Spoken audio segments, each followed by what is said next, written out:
Chapter 11. Taking the Three Refuges. At some point in our learning and practice, we will likely wish to formally commit ourselves to the Buddhist path. To do this, we take refuge in the three jewels of the Buddha, Dharma, and Sangha.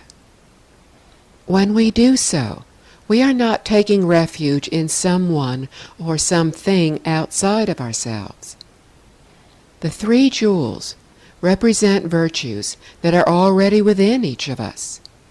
Thus, taking refuge in the three jewels is to return to the sanctuary of our own true nature, to our own innate virtues and goodness.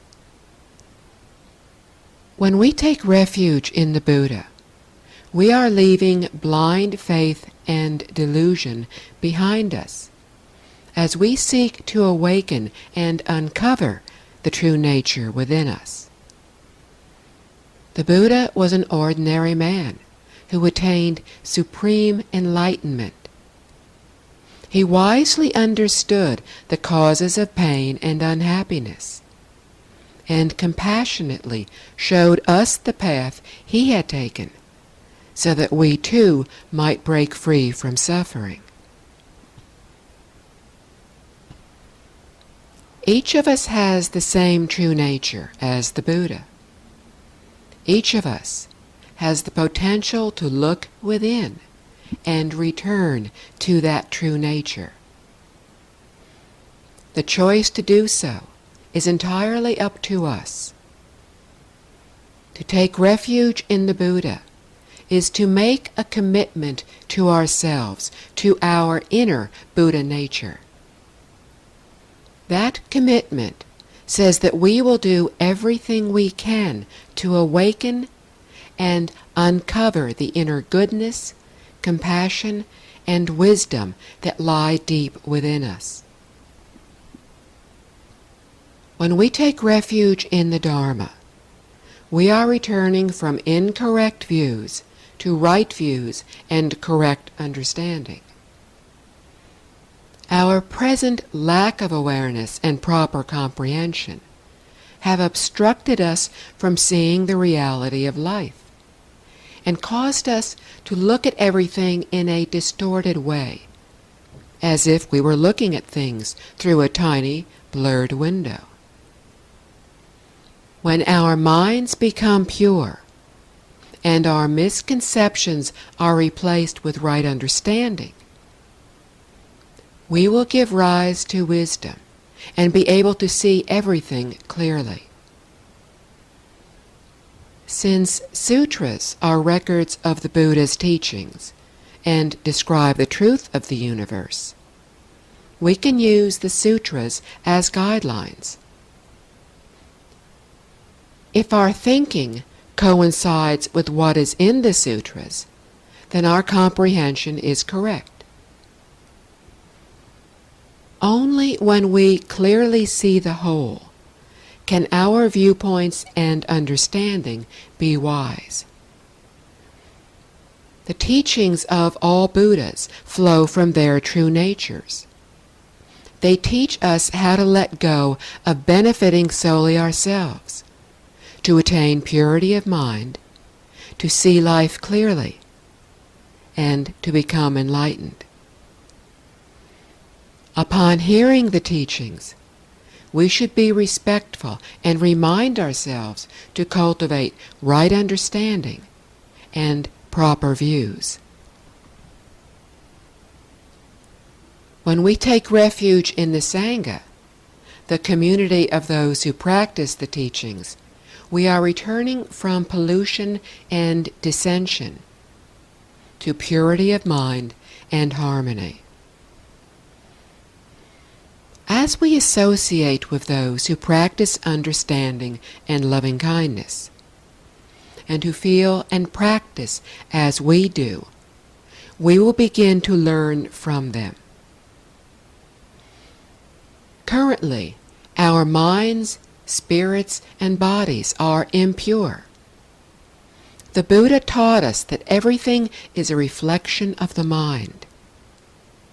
Everything therefore arises from the mind. In other words, from our thoughts and feelings. When our minds begin to clear, allowing us to see and understand why things happen, we will stop judging others and cease wanting them to meet our expectations. We will gradually find contentment with what we have. As we interact with others and handle situations more harmoniously, we will begin to be content with who we are. Sincerely taking refuge in the three jewels will help us to restore the perfect wisdom and virtues of our true nature, so that we can attain clarity, freedom, and genuine happiness.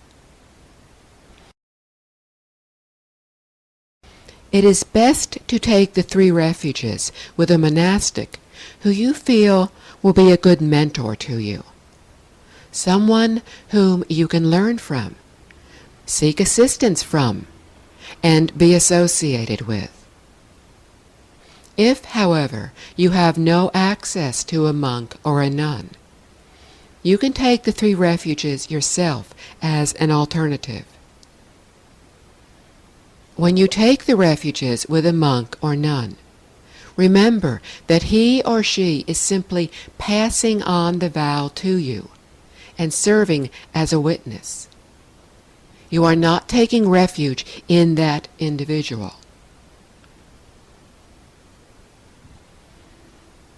I am often asked why I became a Buddhist, why I took refuge in the three jewels.